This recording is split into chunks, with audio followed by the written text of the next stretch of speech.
South Africa has the highest reported number of COVID-19 cases on the continent, despite enforcing draconian lockdown procedures to reduce the spread, and which almost stopped all economic activity. But the economic downturn was already evident before the pandemic struck. It's not 500 that we're looking for. It's about 100 in new money to fill the existing deficit.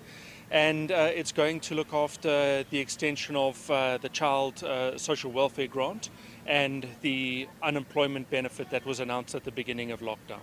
Concerns have already been raised about how the loan is spent and the need for transparency. It's all good and well to say, here's 70, it's coming to fund something. But if it allows you to spend money on something else also, or if it pulls money from one pocket and pushes to another, so that needs to be drawn into the conversation. In the government letter to the IMF, there's talk about a debt ceiling being introduced, something that the main opposition party has tabled in Parliament already. The beauty of a legislated debt ceiling is that it removes the choice from the government. They have to abide by the law and stick to the debt ceiling. They cannot exceed it.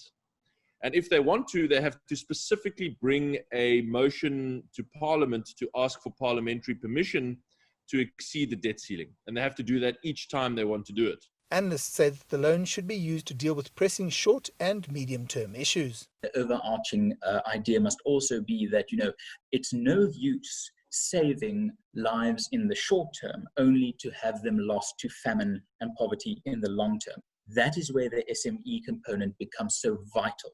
You must make sure that you save livelihoods in the medium and longer term, thereby the SME support, but also lives in the short term, thereby the funding for healthcare vouchers, emergency healthcare vouchers as put forward by the IRR, but of course also social support.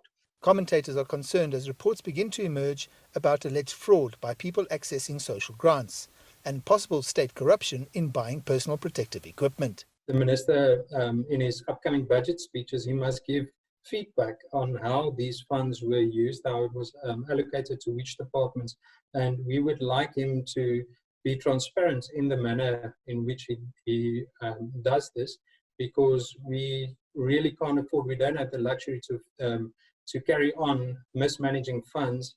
While the IMF loan is a fait accompli, it's still unclear how government is going to fund that deficit come the next budget. I'm Angelo Coppola for CGTN in Johannesburg, South Africa.